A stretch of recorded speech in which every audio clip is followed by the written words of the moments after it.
The ancient city of Lakish in southern Judah, now ed-Duweir, is on the edge of the Judean Shephelah, the border zone between the hill country and the coastal plain. Lakish protected Jerusalem from the south. The Shephelah, or Judean foothills, is fertile territory. Here we're looking across the vineyards to the north towards the southwest corner or gate complex of the ancient city. The city was a sort of squashed-in square, nearly 30 acres in size, one of the largest in ancient Judah.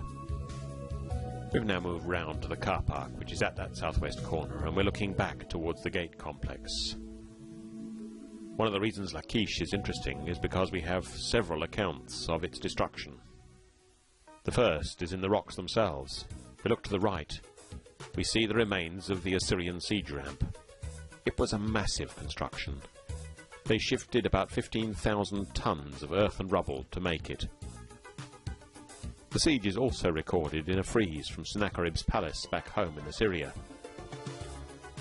If we look back from the highest point of the tell below the citadel towards the gate, beyond the gates we can see the hill from which the Assyrian assault was launched. From this angle, the remains of the gate give a better idea of the strong fortifications. The Assyrian forces would have been in that hill with the trees behind.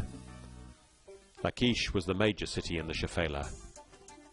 Here we're looking up the valley to the northeast towards the Judean highlands, the road that leads to Jerusalem.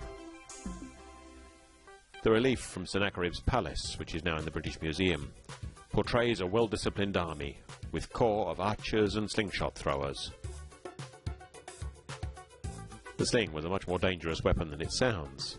Each ball was nearly the size of a tennis ball, of solid stone. The relief portrays the siege and assault as a confused melee of siege engines and towers. In the final assault, siege engines are followed by soldiers, and inside the wall the defenders have constructed a counter-ramp, raising the defences. It's still a viewpoint in the tell today.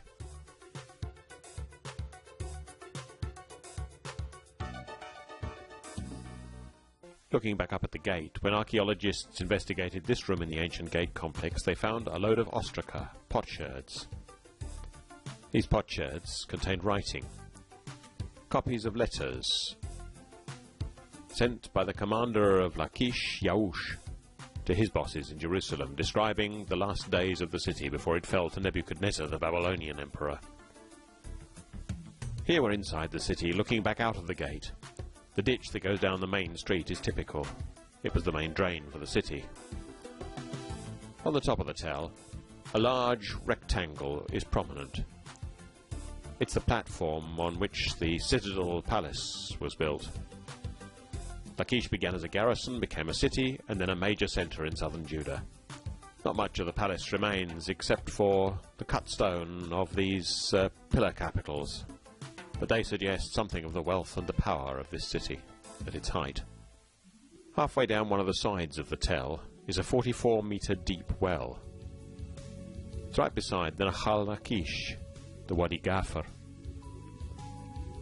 But the wadi only contains water after it's rained, and the depth of the well indicates the importance of water in time of siege.